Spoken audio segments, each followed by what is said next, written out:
Hello friends, स्वागत है आपके अपने यूट्यूब चैनल आत्या स्टडी एकेडमी में। तो आज के इस वीडियो में हम पढ़ने वाले हैं वर्ग 3 का एक महत्वपूर्ण टॉपिक जंतु वर्गीकरण के बारे में। जैसा कि आपने देखा पिछले 2 लेक्चरों में, पहले लेक्चर में हमने पादप वर्गीकरण के बारे में पढ़ा था और दूसरे लेक्चर में हमने जंतु वर्गीकरण स्टार्ट किया था, जिसमें हमने उभयचर वर्ग तक अपना कंप्लीट कर लिया था। आज हम देखेंगे सरीसृप वर्ग को, जंतु वर्गीकरण में ही अगला वर्ग सरीसृप वर्ग को। तो चलिए स्टार्ट करते हैं आज का सेशन। जुड़े रहिए आज के सेशन में, क्योंकि ये सेशन आपके वर्ग 3 के एग्जाम के लिए काफ़ी हेल्पफुल रहने वाला है। तो देखते हैं सरीसृप वर्ग के बारे में। इस वर्ग में वे प्राणी आते हैं जो रेंग कर चलते हैं। इस वर्ग के प्राणी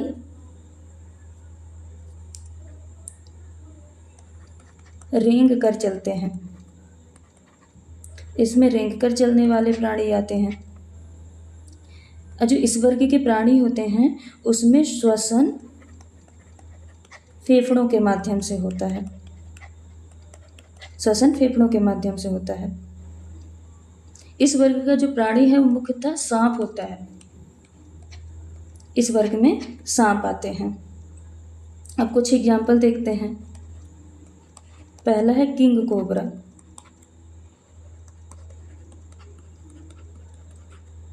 किंग कोबरा यह एकमात्र ऐसा सांप है जो अंडे की सुरक्षा के लिए ये घोंसला बनाता है।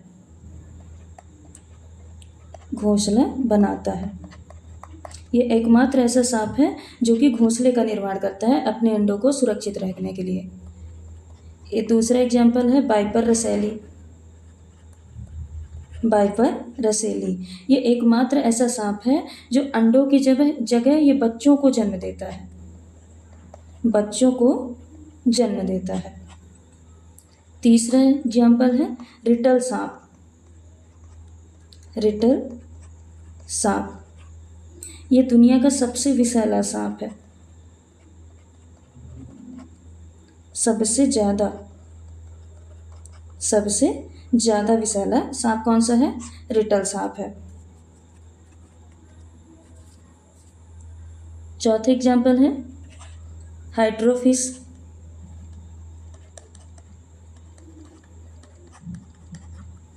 ये फिश नाम से ये नहीं समझना है कि ये फिश है, ये एक समुद्री सांप है। ये समुद्री सांप है।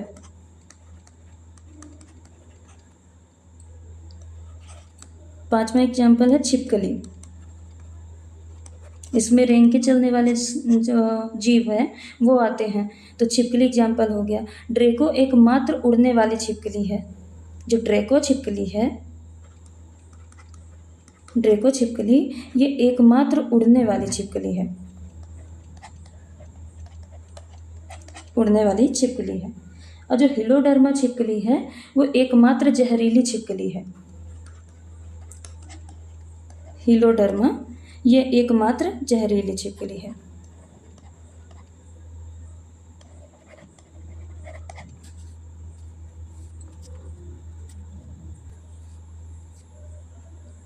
अगला एग्जाम्पल है डायनासोर। डायनासोर ये दुनिया का सबसे बड़ा सरीसृप डायनासोर ही कहा जाता है। सबसे बड़ा सरीसृप।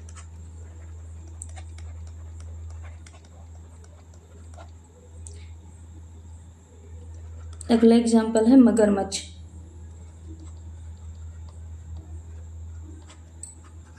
ये एकमात्र ऐसा सरीसृप है जिसके हृदय में 4 कक्ष पाए जाते हैं।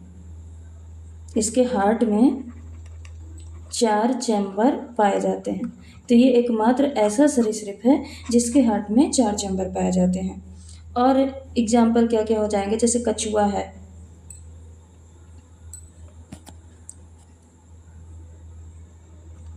कछुआ, घड़ियाल, ये अदर एग्जाम्पल हैं। तो सरीसृप वर्ग में कौन कौन से आते हैं? मुख्यतः तो सांप हैं, बाकी छिपकली भी आती है, डायनासोर है, मगरमच्छ है, कछुआ है, घड़ियाल है। ये सारे सरीसृप वर्ग के एग्जाम्पल कहे जाते हैं। जो सरीसृप वर्ग के प्राणी होते हैं ये ठंडे खून वाले यानी कोल्ड ब्लडेड एनिमल होते हैं। कोल्ड ब्लडेड एनिमल कहे जाते हैं। यानी ये वातावरण के अनुसार अपने शरीर का तापमान बदल सकते हैं। एटमॉस्फेयर के अनुसार अपने बॉडी के टेम्परेचर को बदल सकते हैं।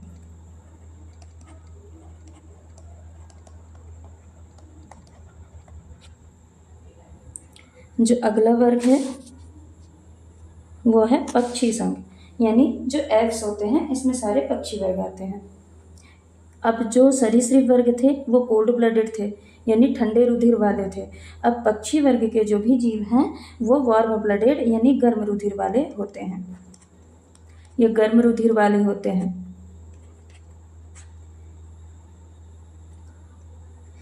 अब जब गर्म रुधिर वाले होते हैं तो इनके बॉडी का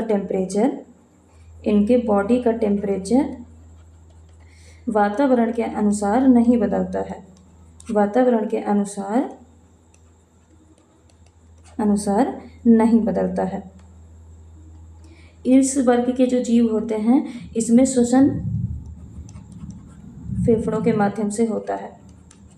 सरीसृप में भी जो जीव आते थे उनमें भी श्वसन फेफड़ों के माध्यम से होता था। इनमें भी जो जीव आते हैं पक्षी वर्ग में तो उसमें भी श्वसन फेफड़ों के माध्यम से होता है। यह अंडे के रूप में बच्चे को जन्म देते हैं। अंडे के रूप में बच्चों को जन्म देते हैं।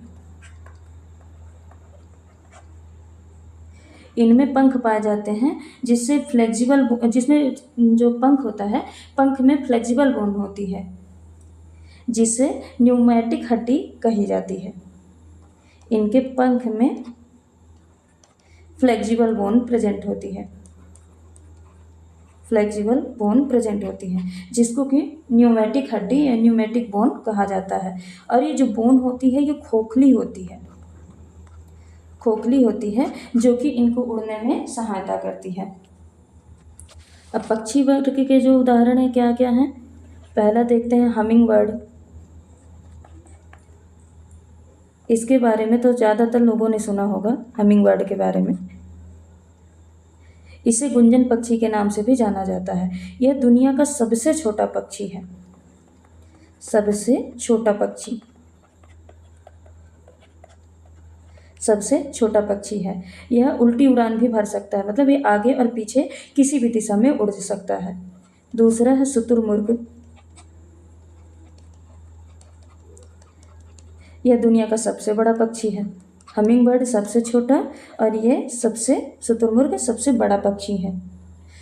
हमिंग बर्ड आगे पीछे किसी भी डायरेक्शन में उड़ सकता है। शुतुरमुर्ग यह उड़ नहीं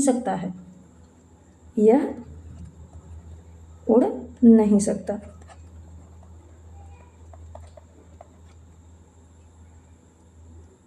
अगला एग्जाम्पल है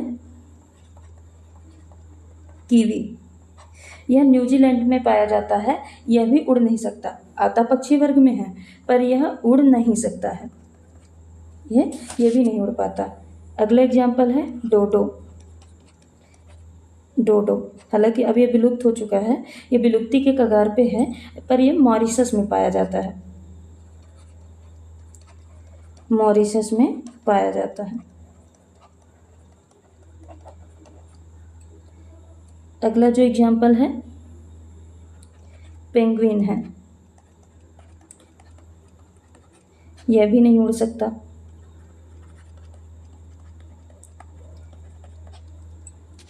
और आगे के जो एग्जाम्पल हैं तोता, मोर, कौवा आदि हैं। जो उल्लू है यह अपने सिर को 360 डिग्री घुमा सकता है।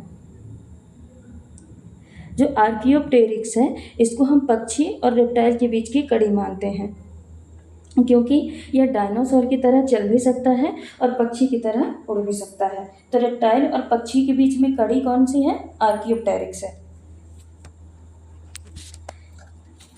देखते हैं अगले संघ को, स्तनधारी। इस वर्ग के जो जीव होते हैं उनमें 4 पैर होते हैं, 4 पैर होते हैं और ये मुख्यतः स्थल में पाए जाते हैं, स्थल में पाए जाते हैं। इनमें भी श्वसन फेफड़ों के माध्यम से होता है, श्वसन फेफड़ों के माध्यम से होता है।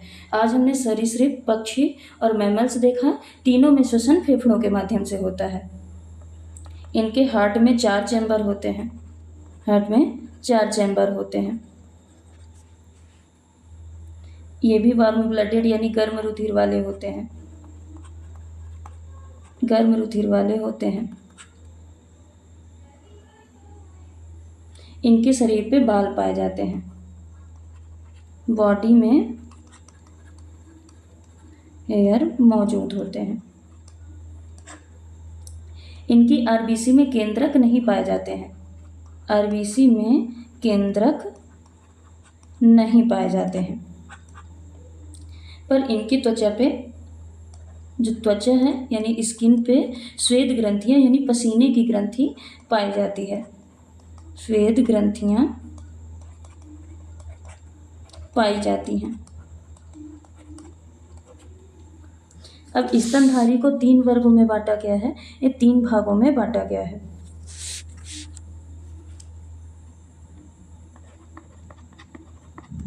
स्तनधारी, इनको 3 भागों में बांटा गया है।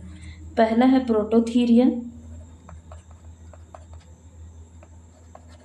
प्रोटोथीरिया, दूसरा है मेटाथीरिया, मेटाथीरिया और तीसरा है यूथीरिया। जो प्रोटोथीरिया है इसमें अविकसित जीव आते हैं,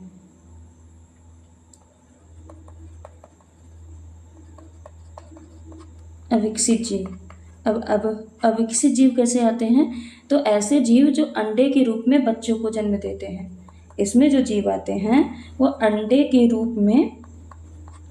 रूप में बच्चे को जन्म देते हैं, अब मेटाथीरिया में कौन से जीव आते हैं? तो इसमें मध्यम विकसित जीव आते हैं, जो थोड़ा सा प्रोटोथीरिया के जीवों से थोड़ा ज़्यादा डेवलप होते हैं, यानी मध्यम विकसित जीव आते हैं।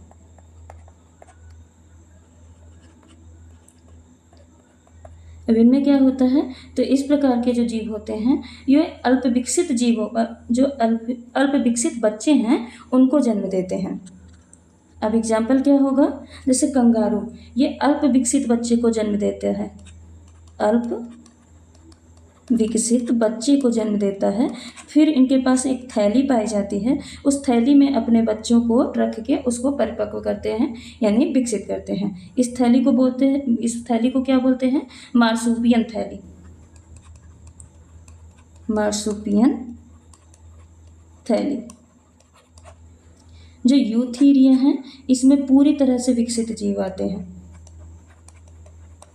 पूर्ण विकसित जीव, इसमें पूरी तरह से विकसित जीव आते हैं। अब यूथीरिया को भी कुछ भागों में डिवाइड किया गया है। तो यूथीरिया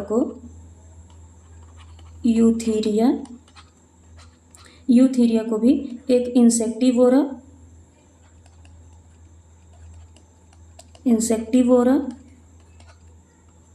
दूसरा है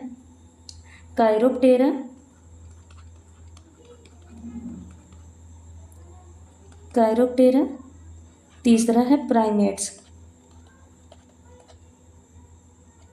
3 भागों में बांटा गया है। इंसेक्टिवोरा क्या होता है? तो इसमें छोटे छोटे स्तनधारी जीव आते हैं। इसमें जो छोटे छोटे स्तनधारी जीव हैं जैसे कि क्या हो गया? छछूंदर है, जैसे छछूंदर। अब ये सबसे यूथीरिया समुदाय का सबसे छोटा स्तनधारी जीव है, ये सबसे छोटा स्तनधारी जीव है। स्तनधारियों की एक और विशेषता है जो हम ऊपर भूल गए, कि जो स्तनधारी हैं इसमें दूध पिलाने वाली ग्रंथियां पाई जाती हैं। इसको भी नोट कर लीजिएगा कि जो स्तनधारी वर्ग के जो जीव होते हैं इनमें दूध पिलाने वाली ग्रंथियां पाई जाती हैं। दूसरा क्या है, कायरोप्टेरा। तो इसमें उड़ने वाला स्तनधारी आता है, जैसे चमगादड़, ये या फिर जो उड़ने वाली लोमड़ी है, इसको चमगादड़ को ही उड़ने वाली लोमड़ी कहा जाता है। तो इसमें कौन आता है, चमगादड़ आता है। चमगादड़ को ही उड़ने वाली लोमड़ी कहा जाता है, उड़ने वाली लोमड़ी कहा जाता है। तो कायरोप्टेरा में कौन से जीव आ गए, तो इसमें उड़ने वाले स्तनधारी आ गए। अब जो प्राइमेट्स है ये भी दो भागों में बटा है, एक है कपी एप और दूसरा है मानव यानी ह्यूमन। कपी में जैसे गोरिल्ला हो गया, गिब्बन हो गया, तो ये कपी में आ जाएंगे, और मानव तो पता ही है। तो चलिए कुछ जो अन्य स्तनधारी हैं उनको एग्जाम्पल देखते हैं। जैसे नीली व्हेल है, ये भी स्तनधारी में आती है, नीली व्हेल ये स्तनधारी के अंतर्गत ही आती है। तो ये सबसे बड़ा स्तनधारी माना जाता है, सबसे बड़ा स्तनधारी है। दूसरा हाथी हो गया, ये स्थल भाग पर यानी स्थल पर पाया जाने वाला सबसे बड़ा स्तनधारी है। वैसे तो सबसे बड़ा स्तनधारी कौन है, नीली व्हेल है, पर स्थल पर पाए जाने वाला, स्थल पर पाया जाने वाला सबसे बड़ा स्तनधारी हाथी कहलाता है। अगला एग्जाम्पल है बकरी। यह सबसे अधिक शारीरिक तापमान वाला स्तनधारी है। इसके बॉडी का जो टेम्परेचर होता है वो 39.2 डिग्री सेल्सियस होता है। इसका बॉडी टेम्परेचर सबसे ज़्यादा होता है, यानी सबसे ज़्यादा बॉडी टेम्परेचर वाला स्तनधारी बकरी होता है। इसके बॉडी का टेम्परेचर 39.2 डिग्री सेल्सियस होता है। अगला एग्जाम्पल है कंटक चूहा।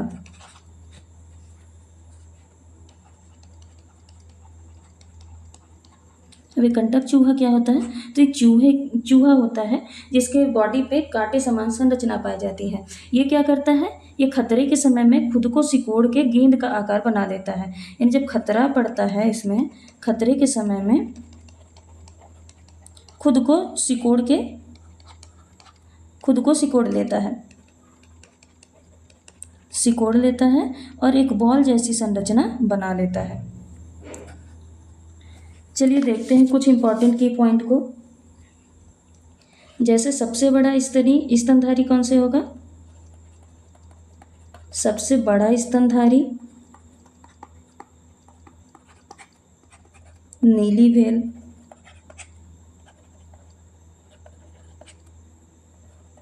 सबसे बड़ा स्थलीय स्तनधारी, इसको देख चुके हैं, अफ्रीकन हाथी होता है। सबसे बड़ा जीवित सरीसृप क्या होगा, सबसे बड़ा जीवित सरीसृप सैलमांडर होगा, सैलमांडर। सबसे बड़ा जीवित पक्षी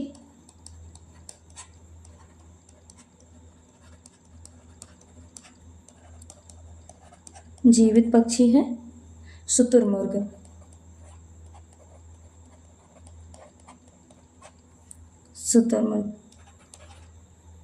सबसे बड़ा जीवित सर्प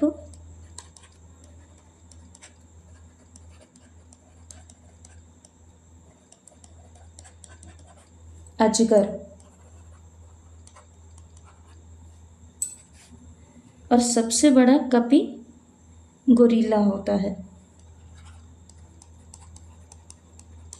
सबसे बड़ा कपी गोरिल्ला होता है। सबसे बुद्धिमान कपी, जो बुद्धिमान है सबसे ज़्यादा, कपी यानी बंदर। क्या होगा? चिंपैंजी। चिंपैंजी। और सबसे छोटा कपी हो जाएगा गिब्बन।